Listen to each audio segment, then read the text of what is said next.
जय श्री कृष्णा। दोस्तों, स्वागत है आपका मेरे द्वारिकाधीश यूट्यूब चैनल पर।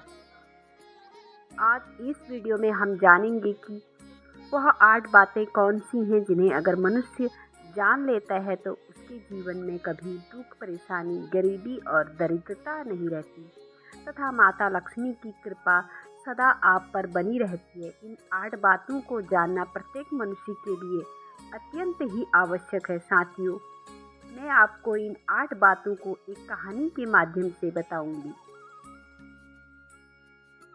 यह कहानी सभी के लिए अत्यंत ही लाभप्रद है। एक बार भगवान श्री कृष्ण के पास देवर्षि नारद जी आते हैं। तब भगवान श्री कृष्ण देवर्षि नारद जी से कहते हैं, नारायण भक्त नारद, आज आप यह किस प्रयोजन से पधारे हैं? तब देवर्षि नारद जी कहते हैं कि हे प्रभु, आपके पास अपने एक प्रश्न के निवारण के लिए आया हूँ। तब श्री कृष्ण कहते हैं कि कहो नारद, आपका कौन सा इतना अति आवश्यक प्रश्न आना पड़ा जिसकी वजह से आप आज हमारे पास पधारे हैं? तब नारद जी कहते हैं कि हे भगवान, मुझे मनुष्यों के कल्याण के लिए आपसे कुछ बातें जाननी है जो प्रत्येक मनुष्य के लिए अति आवश्यक हैं, जिससे कलयुग के प्रत्येक मनुष्य का कल्याण हो सके। प्रभु, वह कौन सा कारण है जिसकी वजह से मनुष्य हमेशा दुखी, परेशान और निर्धन रहता है? तब भगवान श्री कृष्ण कहते हैं कि देवर्षि नारद, आज अपने सच में संसार के कल्याण हेतु अति आवश्यक प्रश्न किया है। आपके द्वारा पूछे गए प्रश्न की वजह से संपूर्ण धरती लोक के मनुष्य का जीवन सफल हो जाएगा। परंतु हे नारद, मैं आपको इस प्रश्न का उत्तर एक कथा के माध्यम से देता हूँ। श्री कृष्ण कहते हैं कि हे देवर्षि नारद, आज की इस कथा में तुम जानोगे कि आखिर मनुष्य गरीब क्यों हो जाता है। वह कौन सा कारण है जिनकी वजह से मनुष्य गरीब हो जाता है।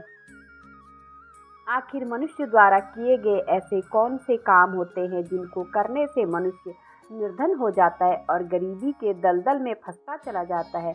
अब श्री कृष्ण की कथा को सुनना आरंभ करते हैं और कहते हैं कि हे देवर्षि नारद, बहुत पुराने समय की बात है। किसी नगर में एक धनवान किसान रहता था।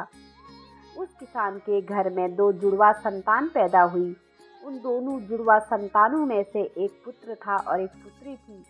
उस किसान ने अपने पुत्र का नाम राघव रखा और अपनी पुत्री का नाम चित्रा रखा। समय बीतता गया।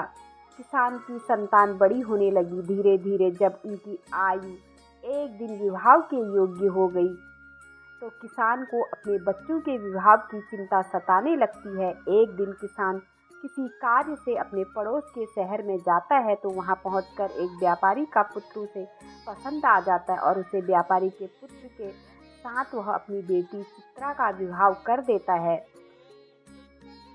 वह किसान अपनी पुत्री के विवाह में कोई कमी नहीं छोड़ता। इस प्रकार से चित्रा अपने पिता के यहाँ से विदा होकर अपने ससुराल चली जाती है। अपनी बेटी को विदा करने के बाद वह अपने पुत्र के विवाह के बारे में सोचने लगता है। उसके मन में यह चल रहा था कि बेटी तो मेरी अपने घर ही होगी, अब मुझे अपने पुत्र का विवाह कर देना चाहिए। यदि मेरे पुत्र का वह विवाह भी हो गया तो मैं अपना बचा हुआ शेष जीवन अपनी बहू बेटियों के साथ में रहकर आराम से व्यतीत करूंगा। मगर ईश्वर की लीला बड़ी विचित्र है। परमात्मा ना जाने कब किसको धनवान बना दे और कब किसके लिए गरीबी का द्वार खोल दे, इसके बारे में कोई नहीं जानता। जब उस धनवान किसान के साथ भी कुछ ऐसा ही होता है। एक दिन वह किसान एक बड़ी भयानक बीमारी की चपेट में आ जाता है। जब इधर किसान का पुत्र अपने पिता की ऐसी हालत देखता है तो वह बहुत ही ज़्यादा दुखी हो जाता है। वह अपने पिता का अच्छे से अच्छे वैद्य से इलाज करवाता है और अपने पिता के लिए महंगी सी महंगी दवाइयाँ लेकर आता है, परंतु उसके पिताजी की हालत में कोई सुधार नहीं हो रहा था। धीरे धीरे उस किसान की सारी धन संपत्ति पिता के इलाज में चली गई। इस प्रकार अपने पिता के इलाज करते हुए उस किसान का पुत्र अब गरीबी की कगार पर खड़ा हो गया जाता है, परंतु फिर भी पिता की हालत में किसी प्रकार का कोई सुधार नहीं होता। जब कोई भी दवाइयाँ उस किसान की बीमारी में काम नहीं करती हैं तो एक दिन वह किसान अपने बेटे को अपने पास बुलाता है और अपने बेटे राघव से कहता है कि पुत्र जब भी कोई काम मनुष्य के सामर्थ्य से बाहर हो जाए या फिर उस काम का कोई समाधान न मिले तो फिर ऐसे समय में उस काम को ईश्वर पर छोड़ देना चाहिए। इसलिए पुत्र, अब तुम मेरी चिंता छोड़ो और तुम अब अपने भविष्य के बारे में सोचो। मेरा क्या है, आज नहीं तो कल मुझे इस संसार को छोड़कर जाना ही है, परंतु तुम्हारे सामने तो तुम्हारी पूरी जिंदगी पड़ी है। मैंने तो अपने दिन बहुत ही अच्छे से जिए हैं और इसलिए पुत्र, अब तुम मेरी चिंता करना छोड़ो और अपना विवाह करके अपनी घर गृहस्थी बसा लो। अपने पिता के मुख से इन बातों को सुनकर राघव एकदम चुप हो जाता है। अब बेचारा राघव आखिर कर भी क्या सकता था। उसके हाथ में कुछ नहीं था, साथ ही उसके घर में जो भी जमा पूंजी थी वह तो उसके पिताजी के इलाज में सारी की सारी पहले ही खर्च हो चुकी थी। अब राघव अपने पिताजी से कहता है कि पिताजी, जैसा आपके लिए उचित लगे आप वैसा कीजिए। इसके बाद वह गरीब किसान अपने पुत्र की शादी एक गरीब घर की कन्या से करवा देता है, परंतु अब शादी के कुछ दिन बाद ही उस किसान की मृत्यु हो जाती है। इधर पिता की मृत्यु के बाद राघव अपने पिताजी की पूरी रीति रिवाज के साथ अंतिम संस्कार करता है। राघव के पास जो कुछ था, खेत खलिहान, सब कुछ पहले ही जा चुका था। इस प्रकार से राघव अब और भी ज़्यादा गरीब हो जाता है। राघव एक दिन गांव के बाहर जाकर अपनी पत्नी के साथ एक झोपड़ी बनकर रहने लगता है। राघव पहले से मेहनती तो था ही, अब वह दूसरे खेतों में मेहनत मजदूरी करके अपनी पत्नी का पेट पालने लगता है। और राघव की बहन चित्रा, जिसका विवाह एक धनी व्यापारी के घर में हुआ था, उसे जब अपने भाई की स्थिति के बारे में पता चलता है तो वह धनवान बहन अपने गरीब भाई से घृणा करने लग जाती है। अब श्री कृष्ण कहते हैं कि हे देवर्षि नारद, प्रत्येक मनुष्य धन का लोभी होता है। जैसे ही राघव की बहन राघव के पास धन न देखकर अपने ही सगे भाई से करने लगी है, वह मन में सोचने लगी है कि मेरा भाई अब तो बिल्कुल ही कंगाल हो चुका है। उसका घर जमीन सब बिक गया और अब उसके पास एक फूटी कौड़ी भी नहीं बची है।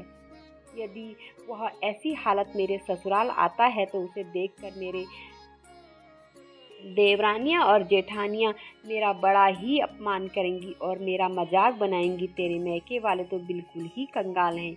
अब ऐसे मेरे ससुराल वाले मेरी बहुत ही ज़्यादा से ज़्यादा बदनामी हो जाएगी। इसी कारण से चित्रा अपने सगे भाई से रिश्ता तोड़ देती है। वह बहन अपने भाई के लिए इतनी निर्दयी हो जाती है कि ना तो वह अपने भाई को अपने ससुराल बुलाती है और ना ही कभी अपने भाई के घर जाती है। अब चित्रा के भाई राघव को धीरे धीरे अच्छी तरह से पता हो जाता है कि अब मेरी प्यारी सी मुस्कान वाली जो बहन हुआ करती थी वही बहन आज मुझसे नफरत क्यों कर रही है। इसलिए राघव ने अपनी बहन के ससुराल कभी नहीं जाता। इस प्रकार से चित्रा तो बड़े ऐशो आराम के साथ में अपनी ससुराल में अपनी ज़िंदगी गुजार रही थी, परंतु राघव मेहनत मजदूरी करने के बाद भी अपनी पत्नी के साथ झोपड़ी में रहकर किसी तरह से अपना जीवन के दिनों को काट रहा था।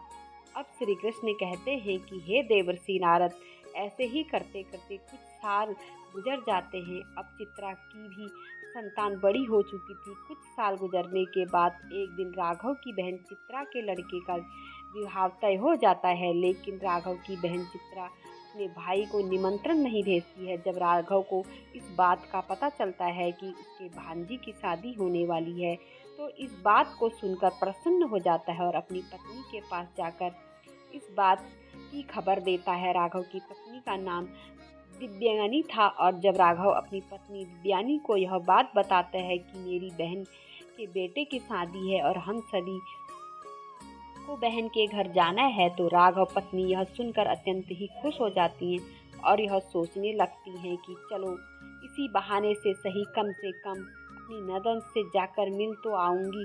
दिव्यानी खुश होकर अपने पति से कहती है, पति देव, मैं आपके साथ जरूर चलूँगी, लेकिन पहले मुझे यह बताओ क्या हमारी ननद ने हमारे लिए निमंत्रण भेजा है। पत्नी के मुख से इन बातों को सुनकर अब राघव बिल्कुल चुप हो जाता है। अब राघव अपनी पत्नी दिव्यानी से कहता है कि हे प्रिय, न्योता तो नहीं आया है, पर मुझे यह दूसरों के द्वारा खबर मिली है कि हमारे भांजे की शादी है, परंतु इससे क्या फ़र्क पड़ता है कि न्योता आया है कि नहीं। आखिर वह हमारी बहन का ही बेटा है। तब दिव्यानी अपने पति राघव से कहती है, प्रिय देखो, बातें तो आपकी सही हैं, आपके भांजे की शादी है, लेकिन बिना निमंत्रण के ननद के घर जाना उचित नहीं है और उनको भी वहाँ नहीं जाना चाहिए। राघव अब अपनी पत्नी दिव्यानी को समझाता है कि हे प्रिय, चित्रा के ससुराल वाले बड़े धनवान आदमी हैं, उन्हें हमारी याद नहीं रही होगी, या फिर हो सकता है कि उन्होंने हमारे यहाँ पर निमंत्रण भिजवाया हो, लेकिन निमंत्रण वाला पर्चा हमारे पास तक नहीं पहुँचा हो। इसलिए हे प्रिय, तुम किसी भी प्रकार की कोई भी सोच विचार मत करो और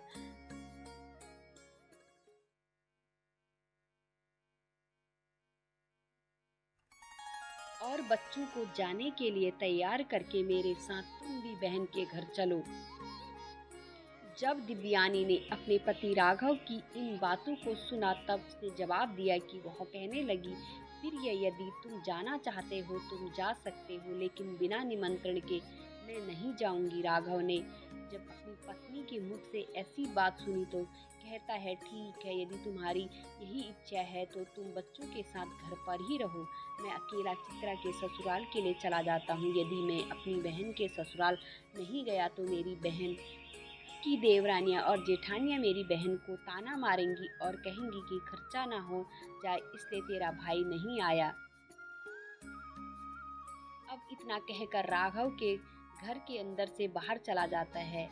अब श्री कृष्ण कहते हैं कि हे देवर्षि नारद, राघव बहुत गरीब था तो उसके पास चावल और वस्त्र खरीदने के लिए पैसे नहीं थे।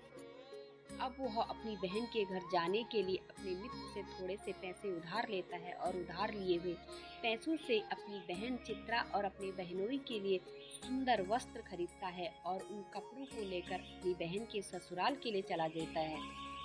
पैदल चलते चलते राघव को सुबह से शाम हो जाती है। वह अपनी बहन के दरवाजे पर पहुंचता है और एक तरफ जाकर खड़ा हो जाता है। राघव बेचारा दरवाजे पर खड़े होकर अपनी बहन चित्रा के आने का इंतजार कर रहा था।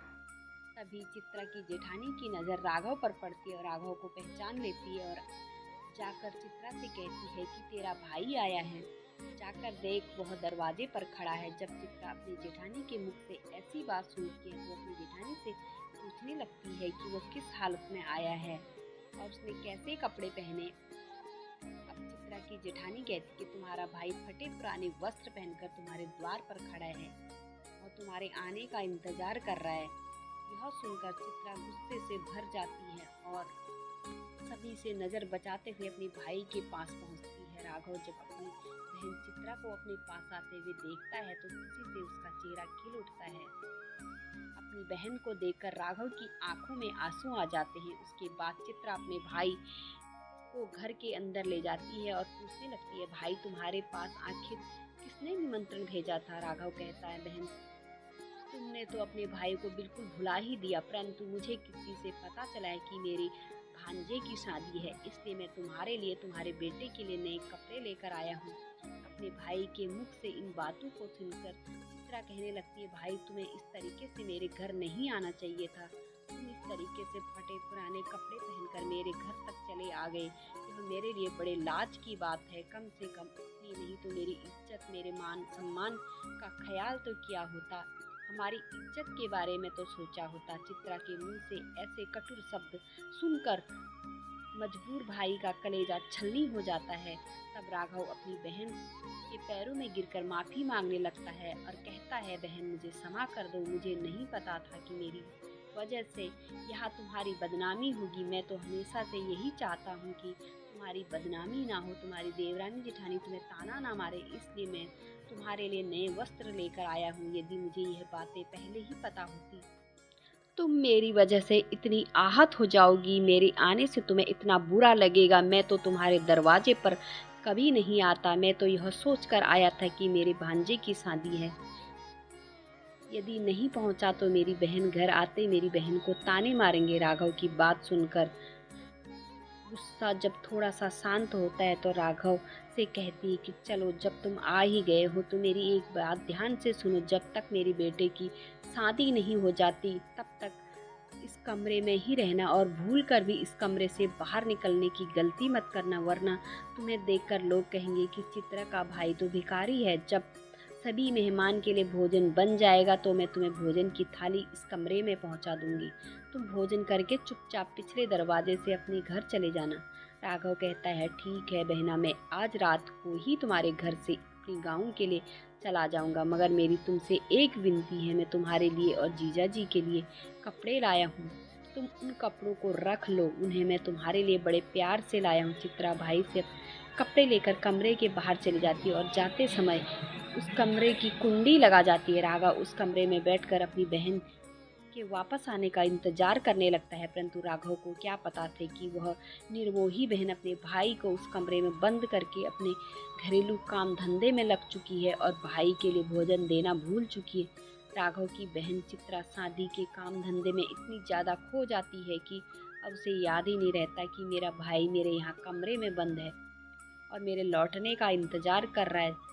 जैसे जैसे समय बीतने लगा, भूख प्यास की वजह से राघव छटपटाने लगता है, उसकी हालत भी खराब होने लगती है। राघव अपनी बहन को आवाज़ लगाता है लेकिन उसकी आवाज़ कोई नहीं सुनता। चित्रा का घर बहुत बड़ा था। चित्रा ने अपने भाई को सबसे किनारे वाले कमरे में बंद किया था और उधर कोई आता जाता भी नहीं था। चित्रा शादी की रस्मों में व्यस्त थी।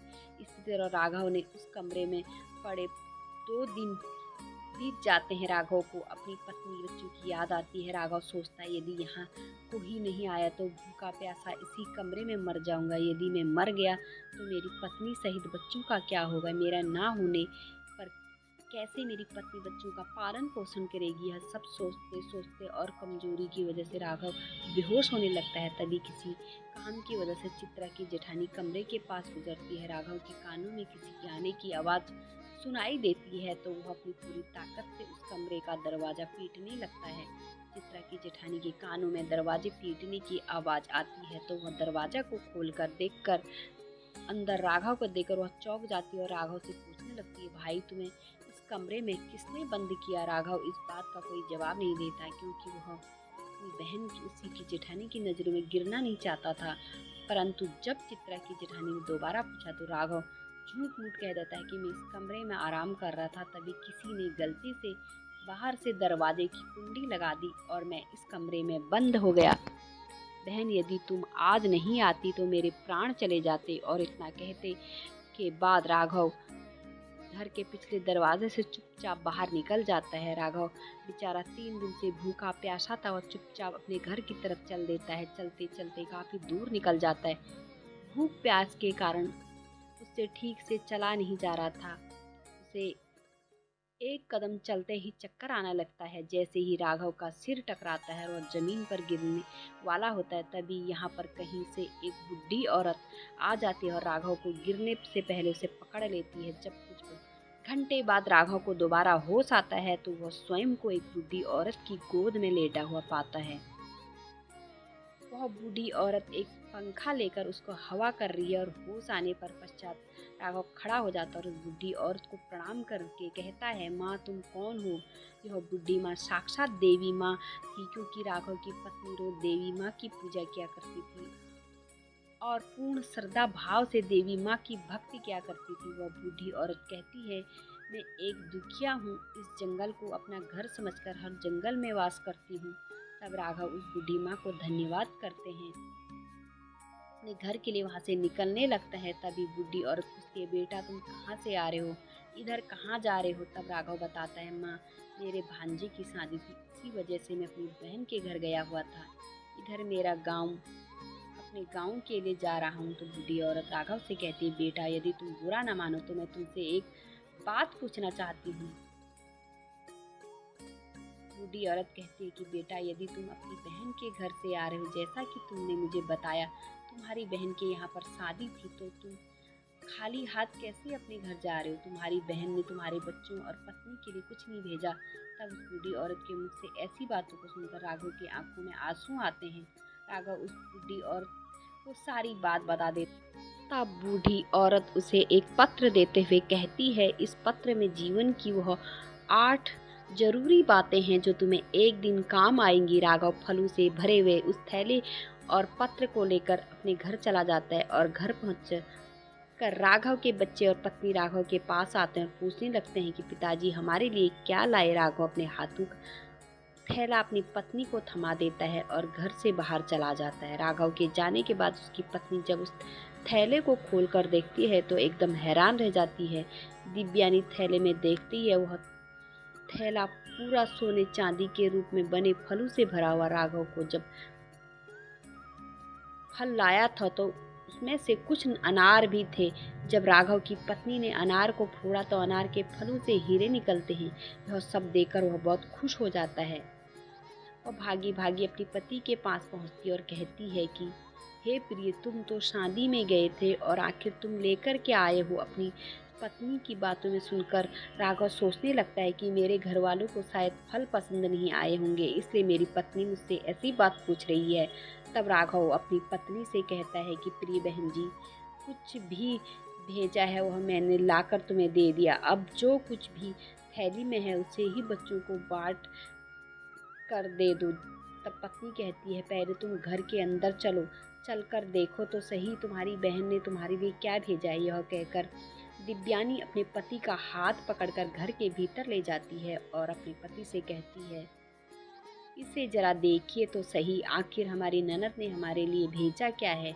और इतना कहकर दिव्यानी राघव के सामने थैली को पलट देती है और थैली पलटते ही अंदर से हीरे मोती सोना चांदी निकलते हैं। दिव्यानी कहती है कि आखिर हमारी ननद ने तो हमारा भाग्य ही बदल दिया। उन्होंने फलों में छुपाकर मोती भेजे हैं। जब यह नज़ारा राघव देखता है तो उसे समझ आ जाता है कि मुझे जो रास्ते में बूढ़ी औरत मिली थी वह कोई साधारण औरत नहीं थी, वह बूढ़ी औरत कोई देवी माँ थी। लेकिन इस बारे में राघव अपनी पत्नी से कुछ भी नहीं बताता और मन ही मन बूढ़ी औरत का धन्यवाद करता है। इस प्रकार से राघव को बहुत सारा धन मिल जाता है और वो पहले की तरह फिर से धनवान बन जाता है। कुछ समय बाद राघव अपनी पत्नी बच्चों के लिए अच्छा सा आलीशान महल बनवाता है और बड़ी शान और शौकत के साथ राजा महाराजाओं की तरह उस महल में रहने लगता है। नगर के सभी लोग भी राघव को ऐसा देखकर उसका मान सम्मान करने लगते हैं। और एक दिन राघव की पत्नी अपनी पति से कहती है, हे प्रिय, बहुत जल्द सावन का महीना आने वाला है। सावन के महीने में सभी स्त्रियां अपने पिता के घर जाती हैं, इसलिए तुम भी अपनी बहन के ससुराल जाओ और मेरी ननद को घर बुला कर लाओ। इसी बहाने से वह अपने मायके घूम आएगी और मैं भी अपने ननद से मिल लूंगी। राघव जब अपनी पत्नी की बात सुनता है तो अपनी पत्नी के कहने पर एक बार फिर से अपनी बहन ससुराल चल देता है और एक बार अपनी बहन उसी दरवाजे पर जाकर खड़ा हो जाता है जिस दरवाजे पर वह कुछ दिन पहले आकर खड़ा हुआ था। उसी समय चित्रा की जेठानी घर से बाहर निकलती है और बाहर का नज़ारा देखकर वह तुरंत ही दौड़ चित्रा के पास आती और कहती, चित्रा बहन, आज तेरा भाई आया है। अपनी जेठानी के मुख से यह बात सुनकर चित्रा कहने लगती है, कोई भी भिखारी मेरा भाई नहीं हो सकता, मेरा कोई भाई वाई नहीं है। चित्रा इस बार अपने भाई की गरीब ही समझ रही थी, लेकिन जब की जेठानी बताती कि चित्रा, तुम्हारा भाई आज भिखारियों की तरह नहीं, राजा महाराजाओं की तरह आया है। तुम्हारा भाई को देखकर ऐसा लग रहा है मानो जैसे वो किसी देश का राजा हो। तुम्हारे भाई के आगे पीछे सैनिक हैं। दरवाजे पर एक बड़ी सुंदर सजी हुई रथ गाड़ी खड़ी है, एक बार जाकर तो देखो। चित्रा को अपनी जेठानी की बातों पर यकीन ही नहीं होता और सच्चाई जानने के अपने भाई को छुप कर देखने लगती है। जैसे ही चित्रा अपने भाई के इस रूप को देखा वो एक कदम चकित रह गई और सोचने लगती है कि कल तक मेरा भाई बिल्कुल ही भिखारी था, उसके पास तो पहनने के लिए वस्त्र नहीं थे और अचानक एकदम से इतना अमीर कैसे बन गया। अब तो राघव की बहन चित्रा आरती की थाल सजाकर अपने भाई की आरती उतारने लगती है। उसके बाद बड़े आदर के साथ घर के अंदर बुला ले जाती है। अपने भाई से कहती, भाई मुझसे क्षमा कर दीजिए, मेरी वजह से तुम्हें बहुत ज़्यादा कष्ट हुआ, शर्मिंदगी उठानी पड़ी। अपनी बहन की बातों को सुनकर राघव कहने लगता है, बहना कोई बात नहीं, उस समय हमारे दिन अच्छे नहीं थे, तुम्हारी गलतियों के मैंने तुम्हें पहले ही क्षमा कर दिया था। अभी चित्रा की जेठानी उसे समझाने लगती है कि जो भी कुछ हुआ उसे भूल जाओ, आगे याद रखना कभी किसी के साथ में ऐसा बर्ताव मत करना, क्योंकि जो व्यक्ति धन दौलत का घमंड करता है उसे माता लक्ष्मी हमेशा के लिए दूर चली जाती है। अब चित्रा भी वह व्यवहार के साथ सबसे पेश आने लगती है। दोस्तों, कुछ बातें जो करने से व्यक्ति के घर में हमेशा दुख, परेशानी और निर्धनता बनी रहती है। पहली बात, जो व्यक्ति खाने पीने की चीज़ों को बर्बाद करता है, ऐसा व्यक्ति बहुत ही जल्द निर्धन हो जाता है। दूसरी बात, जिस घर में स्त्रियों का अपमान होता है, स्त्रियों की इज्जत नहीं होती, उस घर में देवी लक्ष्मी ज़्यादा दिनों तक नहीं रुकती है। तीसरी बात, जिस घर में पैसों की कदर नहीं की जाती, बेफिजूल कार्यों में पैसे बर्बाद किए जाते हैं, ऐसे घरों में भी माता लक्ष्मी रूठ कर चली जाती है। चौथी बात, जो लोग पैसे आने के बाद उस पैसे का दूसरों के मान प्रतिष्ठा को ठेस पहुंचाते हैं या फिर अपने धन के बलबूते पर दूसरे लोगों को परेशान करते हैं, ऐसे लोगों के घरों से भी माता लक्ष्मी बहुत जल्द चली जाती है। पांचवी बात, जिस घर में लोग अपने कर्तव्यों का पालन नहीं करते, जो अपने कार्यों को कल पर टालते रहते हैं, उन लोगों के घरों में भी माता लक्ष्मी रूठ जाती है। छठी बात, जिस घर परिवार में लोग अपने से बड़े लोगों की इज्जत नहीं करते, अपने से बड़ों का कहना नहीं मानते या फिर अपने से बड़ों को कटु शब्द बोलते हैं, ऐसे लोगों को भी गरीबी का सामना करना पड़ता है। सातवीं बात, जिस घर में परिवार में लोग अपने मेहमानों का सम्मान नहीं करते, अपने मेहमानों का आदर भाव नहीं करते हैं या फिर अपने दरवाजे से किसी मनुष्य को खाली हाथ लौटा देते हैं, ऐसे लोगों के यहाँ से भी माँ लक्ष्मी नाराज होकर चली जाती है। आठवीं बात, जिस घर की स्त्रियाँ सूर्यास्त के बाद झाड़ू लगाती हैं, ऐसे परिवार के लोग बहुत जल्द गरीब हो जाते हैं। जो भी मनुष्य इन बातों को हमेशा गांठ बांध कर रखता है, उसका भाग्य उसी तरह से उज्जवल हो जाता है जैसे राघव का भाग्य उज्जवल हुआ। तब देवर्षि नारद जी कहते हैं, हे माधव, आपके आशीर्वाद से मुझे सब कुछ मालूम हो गया। आपका मुझे इस प्रकार का ज्ञान देने के लिए सत सत नमन।